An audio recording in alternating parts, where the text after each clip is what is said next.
I just heard the best joke about Bon de Merowa. I was having lunch with him just a few minutes ago. And a Nigerian journalist comes, and this will only make sense if you ever watch a James Bond movie. And a Nigerian journalist comes up to him and goes, "Aha, we meet again, Mr. Bond." That was great. So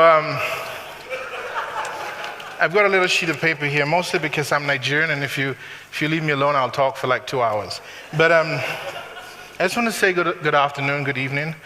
It's been an incredible few days. It's downhill from now on.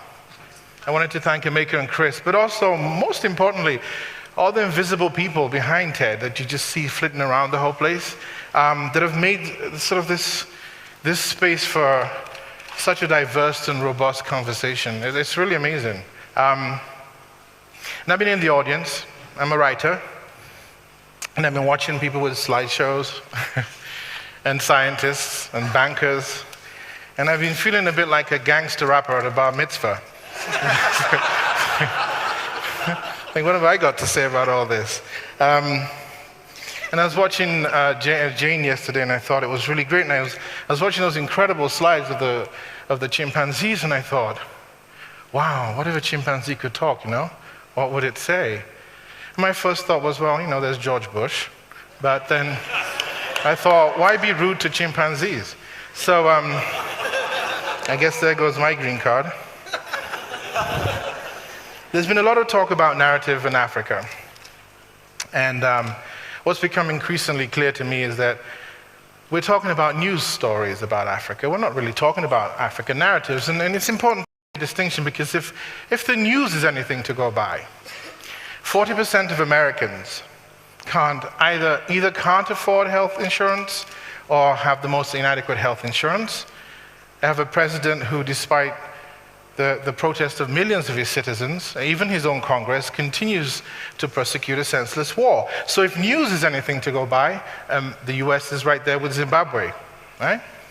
Which it isn't really, is it? And talking about war, my girlfriend has this great T-shirt that says, bombing for peace is like fucking for virginity. It's like, it's amazing, isn't it?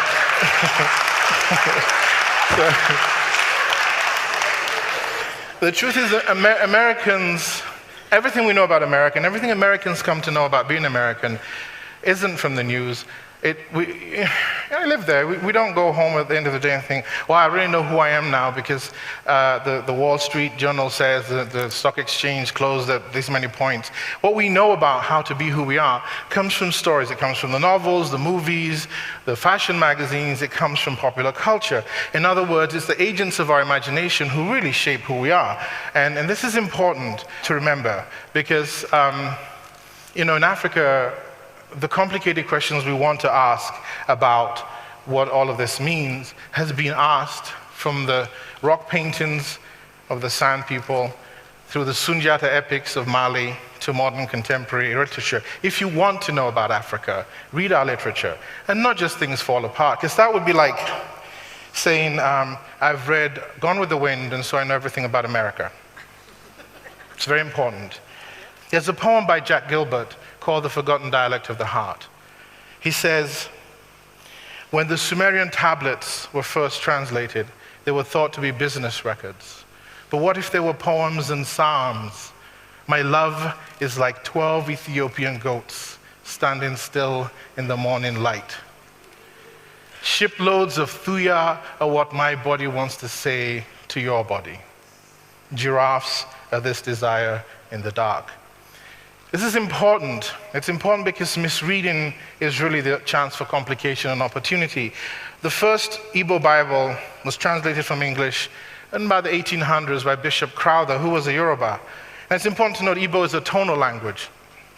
And so they'll say the word Igwe and Igwe, same spelling. One means sky or heaven, and one means bicycle or iron.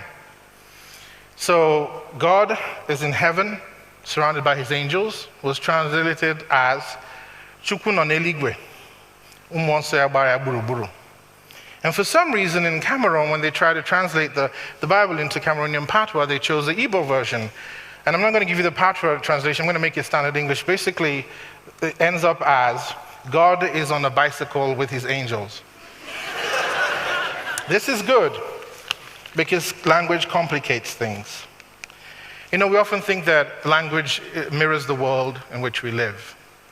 And I find that's not true. The language actually makes the world in which we live.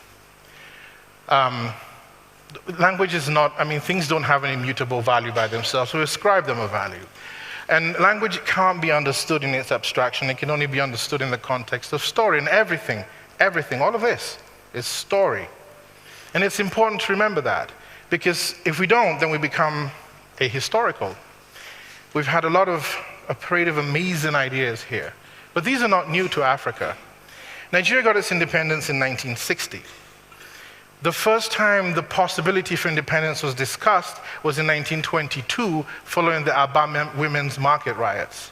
In 1967, in the middle of the Biafran-Nigerian Civil War, Dr. Njokobi invented the cholera vaccine. So, the thing is to remember that, because otherwise, 10 years from now, we'll be back here trying to tell this story again. So, what it says to me then is that the problem isn't really the stories that are being told or which stories are being told. The problem really is the terms of humanity that we're willing to bring to complicate every story. And that's really what it's all about. I'm going to tell you a Nigerian joke. Well, it's just a joke anyway. So there's Tom, Dick, and Harry, and they work in construction. And Tom opens up his lunchbox, and there's rice in it. And he goes on this rant about 20 years, my wife has been packing rice for lunch. If she does it again tomorrow, I'm going to throw myself off this building and kill myself.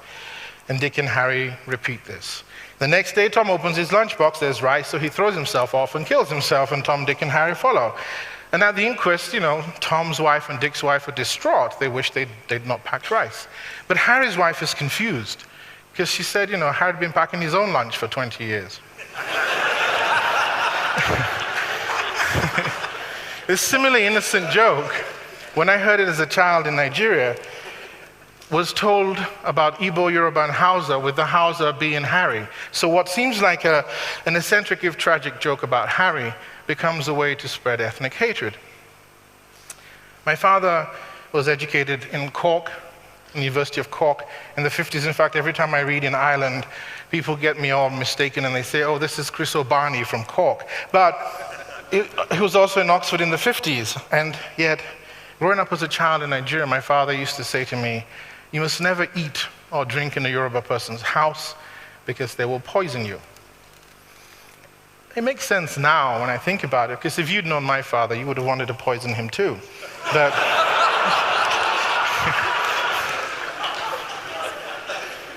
so, I was born in 1966 at the beginning of the Biafran Nigerian Civil War, and the war ended after 3 years, and I was growing up in school, and the federal government didn't want us taught about the history of the war, because they thought it probably would make us generate a new generation of rebels. So I had a very inventive teacher, a Pakistani Muslim, who wanted to teach us about this.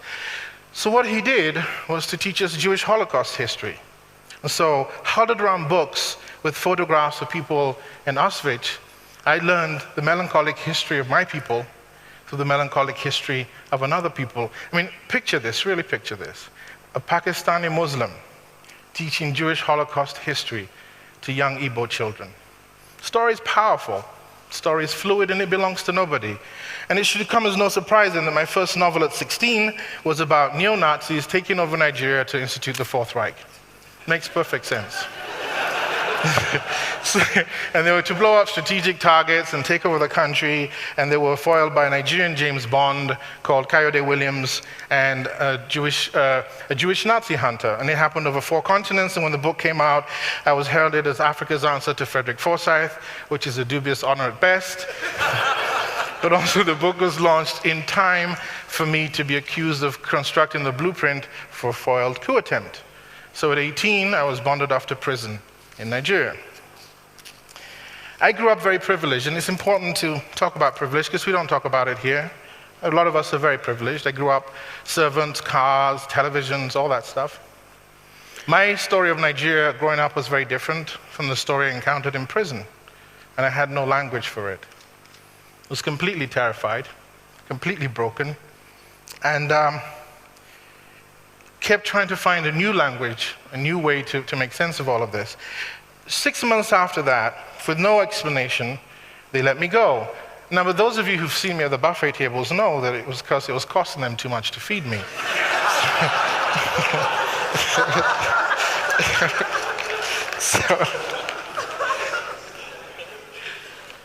But I mean, I grew up with this incredible privilege, and not just me. And millions of Nigerians grew up with books in libraries. In fact, we were talking last night about how all of the steamy novels of Harold Robbins had done more for sex education of horny teenage boys in Africa than any sex education programs ever had. All of those are gone. We are squandering the most valuable resource we have on this continent, the valuable resource of the imagination. In the film Sometimes in April by Raoul Peck, Idris Elba is poised in a scene with his machete raised, and he's being forced by a crowd to chop up his best friend, fellow Rwandan army officer Albedo Tutsi, played by Fraser James. And Fraser's on his knees, arms tied behind his back, and he's crying. He's sniveling. It's a pitiful sight. And as we watch it, we are ashamed, and we want to say to Idris, chop him up, shut him up. And as Idris moves, Fraser screams, stop. Please stop. Idris pauses. Then he moves again, and Fraser says, please, please stop. And it's not the look of horror and terror on Fraser's face that stops Idris or us. It's the look in Fraser's eyes. It's one that says, don't do this. And I'm not saying this to save myself, although this would be nice. I'm doing it to save you, because if you do this, you will be lost. To be so afraid that you're standing in the face of a death you can't escape and that you're soiling yourself and crying, but to say in that moment, and Fraser says to Idris, tell my girlfriend I love her. In that moment, Fraser says, I am lost already, but not you, not you. This is a redemption we can all aspire to. African narratives in the West, they proliferate. I really don't care anymore. More interested in the stories we tell about ourselves. How, as a writer, I find that African writers have always been the curators of our humanity on this continent. The question is, how do I balance narratives that are wonderful with narratives of wounds and self-loathing? And this is the difficulty that I face. I'm trying to move beyond political rhetoric to a place of ethical questioning. I'm asking us to balance the idea of our complete vulnerability with the complete notion of transformation and what is possible.